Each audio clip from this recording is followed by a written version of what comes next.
give a big round of applause for April Welch. In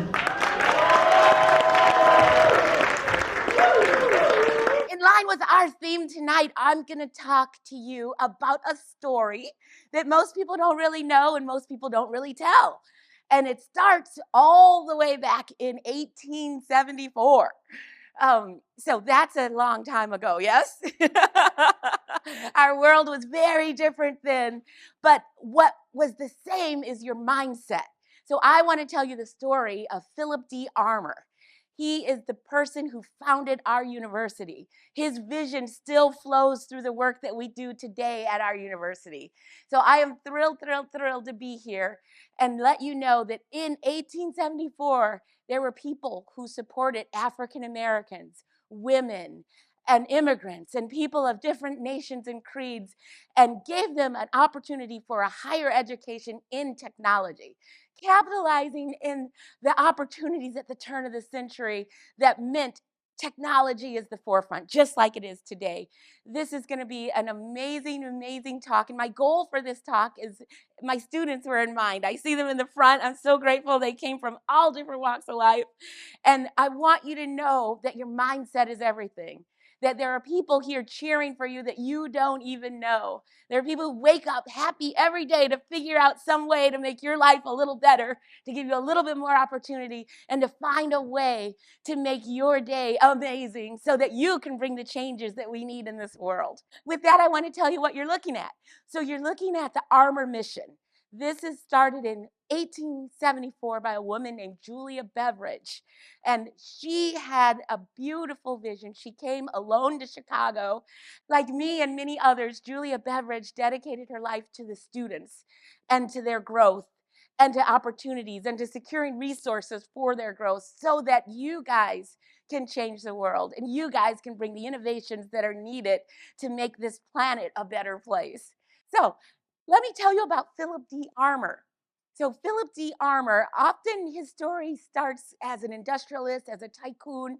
He was a man who actually revolutionized the way meat packing happened. He's famous for saying, "I've packed everything but the breath of the cattle." And he's very famous for making things like glue and products that did not exist out of waste. So beforehand, in the 1800s, before people were understanding that waste can bring income, he was doing that. So I am thrilled for him to be our founder, and I'm excited to tell you more about him because today there's a bit of he was a billionaire by today's numbers, and his joy was students. Just like my joy is you guys, his joy was students and making sure that you guys had, the people in his time had the best of everything to make the things that they need come to life. So P.D. Armour, again, unique in his time. The theme of this is uncharted echoes. Unique in his time, revolutionized his relationship with the women in his life. So he listened, he put people in power, he gave money, he gave resources, he gave staff to not only his wife, but to a woman named Julia Beveridge. And her story is often untold as we start our story of IIT, often in 1890, rather than back in 1874, where the Armour family was actively supporting the work of educating the people who are working in the stockyards and educating the people who are working at Armour's mill and making sure that people in that neighborhood, in our neighborhood that we're learning in today, 33rd and State, had the opportunities to grow and to build businesses of their own and to bring new industries to life. That was his mission, to give people resources to bring new industries to life. And his wife is a force of nature on her own. She's worthy of her very own TED Talk. Everybody knows where the street Ogden is, right? That is her family, and her legacy is amazing. Another day, though. So we will keep going. So I want to tell you more about Julia Beveridge. So Julia was, I can't even emphasize how incredible she was. Her vision for actually training people in what you need to know to be valuable to the industries that are around you was revolutionary. She started one of the very first correspondence schools. Everyone thinks of online learning as something that's new. 1903, she had a correspondence school where she was teaching people who hadn't come to the North yet technical skills they need to get here. 1903, through the mail, back and forth, she was grading papers, teaching people what they need to know to make a new life, to make a better life. So if you think about this actual time period, we are only a handful of years outside of slavery. We're only a handful of years outside of people being considered cattle. And these people said, I am going to do something about that. So I'm so thrilled to share their story and to share the accomplishments that they made. Um, Julia Beveridge was our librarian. She was our registrar. She was our first curriculum designer. So Illinois Tech, the structure that we use today, is a mirror of that whole spirit of ingenuity and innovation that started back in 1874. So I'm thrilled to share that story. I'm thrilled to tell you her story, and let's keep going. So here is someone that most people don't know, but everyone should know. 1901, the very first African American chemical engineer came out of Illinois Tech at a time when our president and Armour and everyone else was facing the KKK, facing all kinds of discriminatory practices from the government and around. They said, no, that's not the world we want to live in. We are going to educate everyone. And this man has a fantastic legacy as well. And he is on the Chemical Society of Engineers website. He's done an amazing, amazing job in laying the foundations for academic rigor and bringing chemical engineering to a world this was very new for and in the 1800s. So know that Charles Warner Pierce is part of your legacy. So to all my IIT students and all my IIT graduates, I just met a few, know that you come from greatness. I do not want to hear anybody say anything other. You come from greatness. You're bound for greatness. What you do with what you've gained and what you're learning is just remarkable. You are the elite in the world. The problems that we are going to solve are going to be solved because of you and the training that you're putting yourself through and the way that you are interacting with others and the resources that you're rallying. So again, you have so much to be proud of. I hope you wake up in the morning every day and just pat yourselves on the back and cheer for what you're doing. Let no one tell you otherwise. Not even that voice in your head that says, I'm not quite enough. Not even that family member that says, why you get a B instead of an A? Not even, your dominant voice needs to be your own. I want you to stay in conversation with yourself and know that you are worthy, you are great, and this world will be better for you being in it. So let me carry on. So thank you. So Philip D. Armour, again, not only did he support women, he also supported African Americans at a time when this was, again, I repeat, dangerous. In this country, the KKK was started in southern Illinois, very close to Chicago. Being this brave, being this courageous, thinking this far outside of the box was very, very dangerous at the time. But what he did was he took up the cause of a woman named Emma, who was an African American woman who wanted to be a nurse. My cousin's in the audience. He went to nursing school after being the fire chief for 30 years. So nursing is a calling. And at that time, unfortunately, there were no hospitals for African Americans. There was no pathway for African Americans to become nurses, and doctors had to be trained elsewhere in Europe and other places. Philip D. Armour gave the down payment for the first African American hospital. Our founder did that. He also started the first African American nursing school. Our founder did that. So when you look for people who do. Don't look for people who look like you. Look for people who think like you, who want the same things you want, who are behind you, whether you know it or not. The nurses who, and I've got a picture of them. So the nurses that he made possible, the nurses that went to war to help the war effort, the nurses that went into the South when it was dangerous for them to be there and did work like the work that is very common today, but like people birthing children. It was very dangerous to birth children in this time. They are an amazing story and another TED Talk in and of their own right.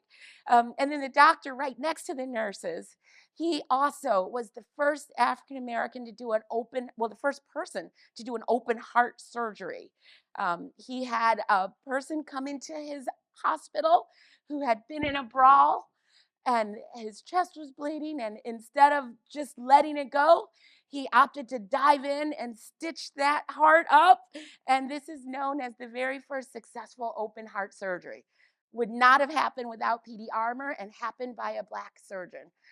So the things that they were able to do, particularly in wartime and particularly as they grew in their new hospital, were just absolutely amazing. And they went on to Tuskegee and other places throughout the nation to continue this work. All right. So Philip D. Armour, absolutely amazing person. But I say that with a caveat that just because you didn't know he was an amazing person doesn't mean you haven't benefited from him. And in the room today, I see also other amazing people doing that same work that he's done quietly that you all probably don't even know have supported this school in amazing ways. So I want to give a loud thank you to everyone in the room who's ever supported Illinois Tech and to all of our students who are here. Please give yourselves a round of applause. You guys have taken up the challenge, and it is a challenge. You've taken up the challenge to answer the biggest questions. And I think one of the things that is really exciting about answering those big questions is you get to choose where you land on the side of the spectrum.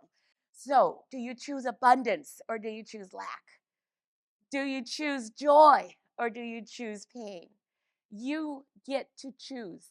This is not external to who you are, no matter the conditions. Just like Philip D. Armour, just like Julia Beveridge, just like his wife, Mrs. Ogden, you get to choose what is true for you, and where your thoughts are is what comes to you. So if you're going to be blissful, choose blissful. If you're bored in that moment, don't worry, it'll be over soon. If you're bored in that moment, find a way to make a way, is what my family always said. But choose fondness over frustration. Choose joy over jaded. Jaded is one of the worst things you can choose. And catch yourself. If you landed on jaded for whatever reason, choose joy. Again, if you realize that you get to choose, you are in control. And that is my message for all our students and all our young people. I'm so grateful you guys are here. This is your day. This is your life. This is your world. We've done a great job of creating problems for you to solve. That's for sure. And I tell you, you guys are the ones who are going to, you guys are the ones who are going to clean the Ganges and create new sources of revenue. Just like Philip D. Armour did. He said, I used everything but the breath of the calf. You guys are the ones who are going to find ways to not cut down the rainforest and use another viable method for using wood around the world.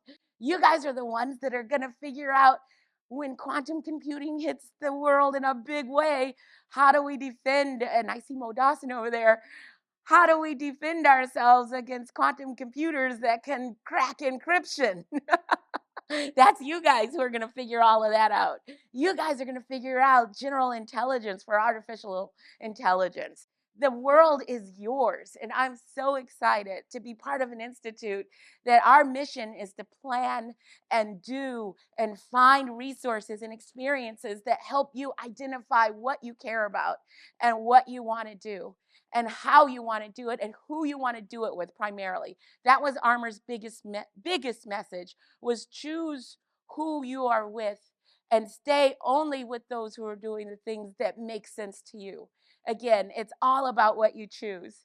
Choose wisely. When you're sitting there, when you're frustrated, when you've got overwhelm going on, when you've got a ton of homework to do, choose wisely. Think where your mind lands and know that you've got the opportunity to move it to one side or the other. No matter where you're landing, know that you are in control of your space and your force, just like Philip the Armor was, just like Julia Beveridge was, just like his wife was, and all of the people who, from that point all the way in 1874, have dedicated their lives to making this organization a unique one amongst many that serve women, that serve people of color, that serve immigrants, that serve everyone, regardless of creed, country, regardless of mission, regardless of where they came from or what they're doing.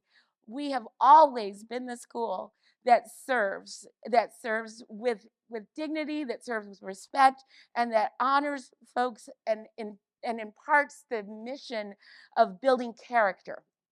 That was Armour's last words. And at his funeral, they played "Let the Sun Shine Through," and they recapped his desire for this institution to live on far beyond him, and for it to always not only teach the head, but teach the heart and teach the hands and build character. So with that, I say I'm so proud of everyone here, and let's keep building.